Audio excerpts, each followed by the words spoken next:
waxaadan go'aan adag ku qaadan oodan u murugoonin oodan ku qalbi jabin oodan u daalin u dididin u fakarin wax dhibaato ahba aadan u marin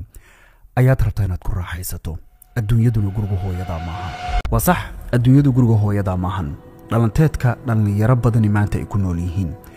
guriga uu degan yahay joodariga uu ku seexdo dharka uu gashan yahay telefoonka uu haysto waxbarashadiisa gaadiidka lacagta ku raaci lahaa shahshaahiisa iyo magaalada wixii uu ku mari lahaa timajarkiisa dhammaan qof baa mas'uuliyadaas u saaran tahay maxay kula tahay inaad dareemayso markaad bannaanka uga soo baxdo ukunta aad ku dhex jirto bannaanka markaad ka timaado haddii aqoontuna kugu yartahay waayo aragnimadaaduna ay gaaban tahay shaki kuma jiro inaad dareemayso nolosha tani inay cadaab tahay runta dhabta ah ee jirtay bannaankan taalaana waxay tahay ood filataa bini aadamku kuulama dhaqmi doonaan sida hooyadaa kuula dhaqanto ama aabbaha walaalka walaasha ayeyda iyo wixii lamida qof walbana waxaad ogaan saaxiibtinimada idinka dhaxaysa ama xiriirka idinka dhaxeeya xiriirku doonaba ha noqdo ama shukaansi ha noqdo ama kii guud ee bini aadamka waxyaabaha kala duwan isu keena ha noqdo waxaad ogaan xiriirkaas qadarkiisu inta uu joogaa waxay ku xiran tahay hadba danta qofku uu ka leeyahay maalinta dantaasu ay dhammaato qofku yaqaanaa ma jirto waxaanad ogaan boqolkiiba boqol mas'uuliyadda ilaalinta dantaadu inay adiga ku saaran tahay cid kaloo qaadi kartaa ma jirto way dhici kartaa inaad la kulanto dad aad moodo mas'uuliyadda inay qaadi karaan laakiin qof qaadi karaa ma jirto qof dantaada kaa yaqaanaa ma jirto qaladna hay fahmin xaaladaha qaar way dhici kartaa inaad la kulanto dad aad moodo inay guushaada jecel yihiin guuldarradaaduna ay murugo ku hayso kuu sacabatumaya ku dhiirigelinaya ku guubaabinaya wax kuu sheegayo ku riixaya aad mararka qaar moodayso sidii inaysan batani dantaada ahayn ee dantooda ay tahay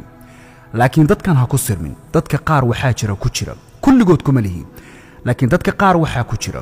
ujeeddada dhanoo waxaan ay u samaynayaanba ay tahay inay berri kugu gallad sheegtaan oo yiraahdaan hebel anaa meeshaa gaarsiiyey waana laga yaabaa inaadba aragtay ood garanayso ama aad maqashay qof kale ku gallad sheeganaya oo odhanaya hebel waxa uu sameeyey iyo maanta meesha uu gaaray anaa sabab u ahaa haddaanan maalintaasaa u samayn lahayn sidaa ma uunan noqdeen iyo wixii la mida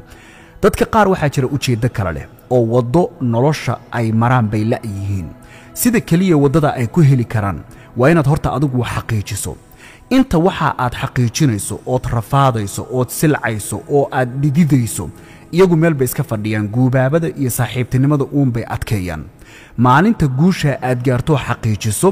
waddadii uu rabayna ay furanto dantiisa marka uu kaa gaarana kugu dambaysa taa marka laga soo tago xaaladaha qaar way dhici kartaa qof inuu talo ku siiyo aad moodo talo fiican qofkani oo qalbi wanaagsan ka imaanaysa inuu ku siinayo laakiin ujeeddada talatan uu kuu siinaya ay tahay inuu caqligaaga darsay inuu saadaalin karo caqligaaga iyo qaabka aad u fakarayso iyo waxa aad qaadan karto iyo waxaadan qaadan karin tanaa waxay keentaa qofku marka tale inuu ku siiyo sabab kuugu noqoto inaad seegto waxa aad rabto nolosha tii hore waxay ahayd marka qof uu talo ku siiyo talada aad ku barwaaqowdood guul ku xaqiijiso in golo kasta oo uu tagaba uu kaaga sheekeeyo kugu gallad sheegto yiraahdo qofka anigaa sabab u ahaa inuu sidaa xaqiijiyo qofka anigaa sabab u noqdo inuu meeshaa gaaro iyo wixii la mid ah kasoo horjeedkeeda dhanka kale marka qof uu talo ku siiyo taladaasuna ay caqligaaga adoon filtar garayn intay marto sida lagugu sheegay aad u qaadato ood ku guuldarraysatood ku ba'dood ku silicdo ma kula tahay qofkaasi inuu golo kasta intuu tago shafka garaacayo oo odhanayo qofka anigaa mas-uul ka ahaa waxaa ku dhacay maya boqolkiiba boqol bini aadamku way iska kaa fogayn xataa haddaad si toosa ugu tagtoo tiraado war taladii aad siisay baan ku ba'ay wuxuu ku odhan anigu waan iska hadlaya dee inaad yeeshid maynan ahayn sidii adiga kula quman inaad qaadataa fiicnayd ugu dambayn waxaa laga yaabaa xaaladaha qaar qofku intuu kugu xanaaqo inuu ku yidhaahdo dee adigaa talada iska lahaa adaa qaatay adaa yeelay maanaa kugu qasbay bini aadamka dabeecaddoodu waa sidaa haddaadan ka feejignaanin oodan digtooni adduunkan ku noolaanna shaki kuma jiro intooda korka bini aadamka uga eg gudahana dhurwaayada ka ahi inay inta ku fiiqdaan oo ku diirtaan oo maalin cad ku cunaan bay cidlo kaaga dhaqaaqayaan waana sababta xaqiiqada ahee jirta qofku mar walba oo da'i ku darsantaba markuu koraba shaki kuma jiro saaxiibbada uu leeyahay way yaraadaan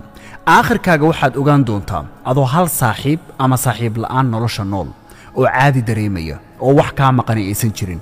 waayo waddadaa dheer ee nolosheed soo martaybaa waxay ku bartay dhaqanka iyo midabada bini aadamku ay leeyihiin ee kala duwan anigu dhallinyaranimadeydii waxyaabahaan ka bartay waxay ahayd hadda oday weyn baan ahayo dee qaarkiin dhali karee dhallinyaranimadeydii waxaan ka bartay heerkay doontaba kalsoonidu ha joogtee noocyo badan oo kala duwan oo bini aadamka la kulmay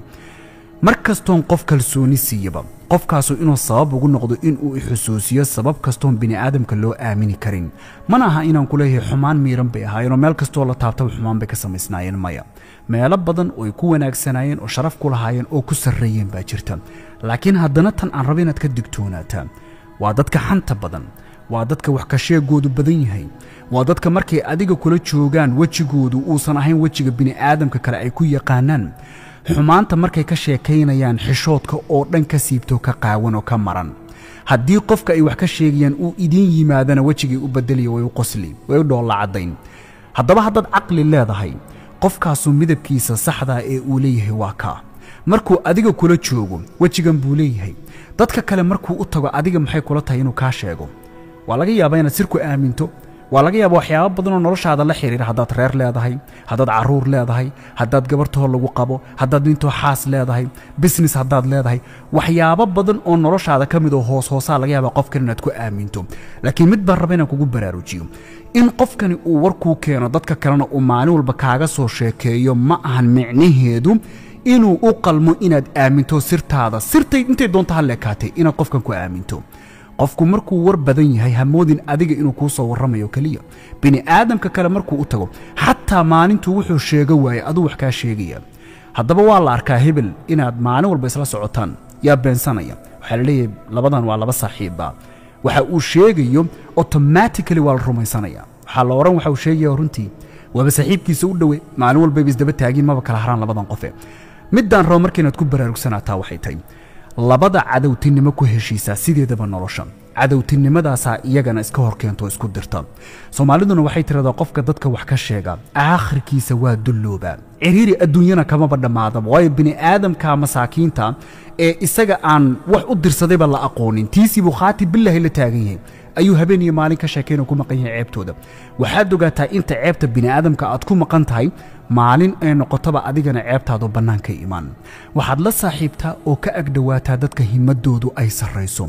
cilmi diineed ama aqoon adduunyo fikrad wax uunbaad ka faa'iidaa markaad la hadasho ama aad la joogto